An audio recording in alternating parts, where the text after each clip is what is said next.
I was just going to say that, these are discussions that don't happen in the church, and I wish they would. But I understand why they don't, because they can become very heated, right?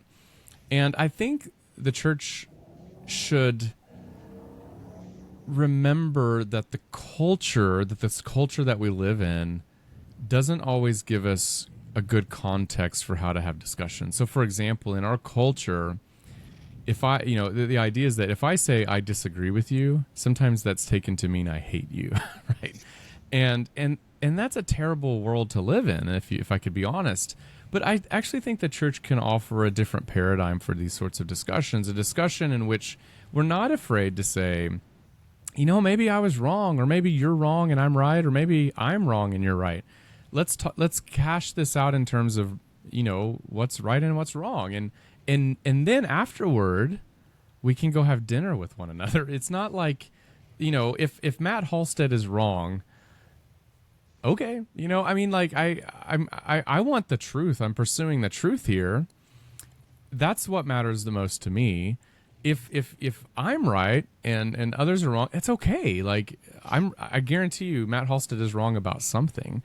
The cool thing is that if we come together, we can move together into the direction of truth and what Scripture says. But we need each other, and you have to have dialogue for this. So all to say, if any listener is, maybe taken aback by Matt's denying the rapture, Matt's recasting the story that I've been told, I'll own that. Like I am trying to recast that story, but I'm only doing it with the knowledge that I'm finite. Like I don't have all this figured out. In fact, in my book, I say there's a lot we can't know about the end times. And so I invite others to, tell me your stories. Tell me what you think. Analyze my own exegesis. Don't be afraid to question what I'm saying. I have blind spots. And I need you to do that, because that's going to help me grow as a Christian. And that's the most important thing to me. And you need me to do that for you.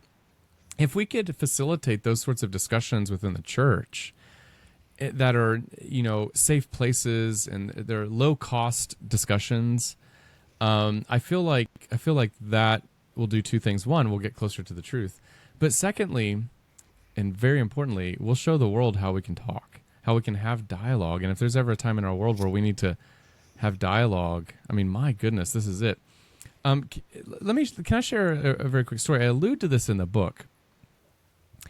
There's a pastor that in one of his books talking about the rapture, and I was just baffled by this after I thought about it at times.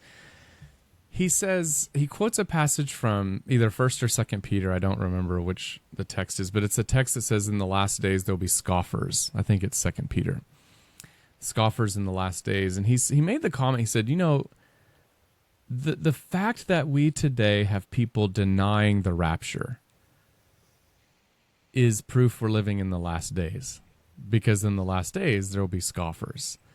And I thought about that. I'm like, man, that's pretty bold, because if I'm a congregant in his church, I would, he shut down the conversation. He has shut down the possibility of asking questions, because I don't want to ask him any questions about the rapture. I don't want to push back, because now I'm a scoffer already. Like I'm on the bad team. And I think, and that's why I'm pushing that's why I wrote the book, is that I want to say, ask questions, just ask questions. And if we don't need to create environments where the question cannot be asked. And so that's what I'm trying to do. That's what I'm trying to offer people as an invitation to ask questions. Yeah, I love the culture that you're describing is a culture where the church can grow exponentially. And that's the kind of culture that I think, like you said, if the world sees that, they're going to see something different. And we're supposed to be different. We're supposed to be in the world, but not of the world, like we talked about in John 17. And that's the kind of culture you're describing.